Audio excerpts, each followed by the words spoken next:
Okay, so normally at large distances, the multipole expansion is dominated by the monopole term.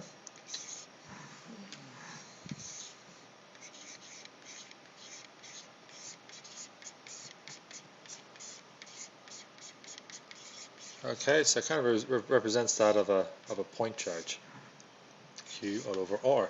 And here Q is our total charge, which is given by the volume integral of our charge density.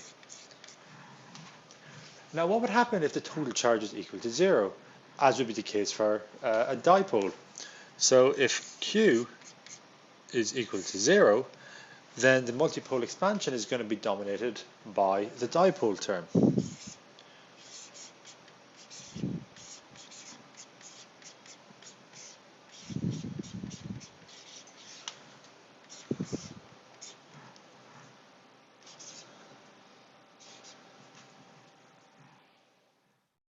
Over R squared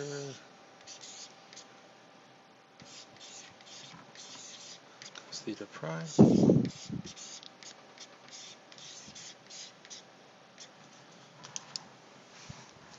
Okay, and again, R prime refers to the source, and R refers to the point of observation, or field point.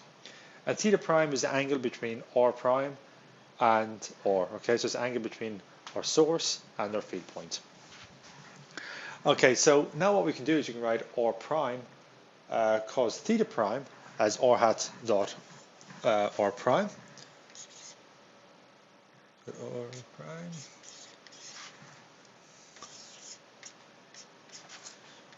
R hat dot R prime. So now our dipole term will become 1 over 4 pi epsilon naught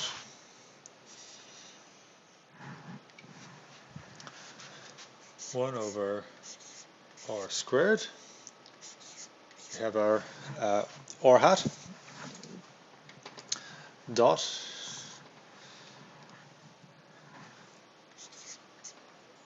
R prime rho R prime d tau prime.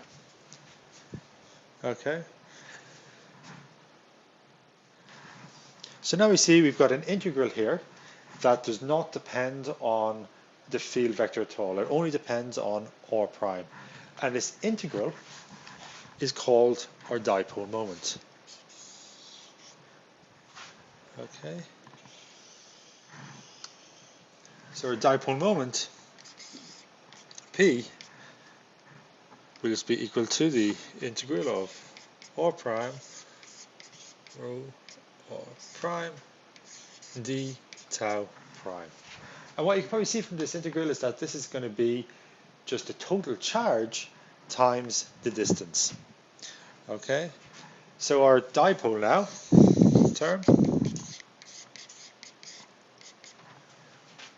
will be equal to 1 over 4 pi epsilon naught by P dot R hat divided by R squared. Okay, so this is our dipole. This is our dipole moment up here.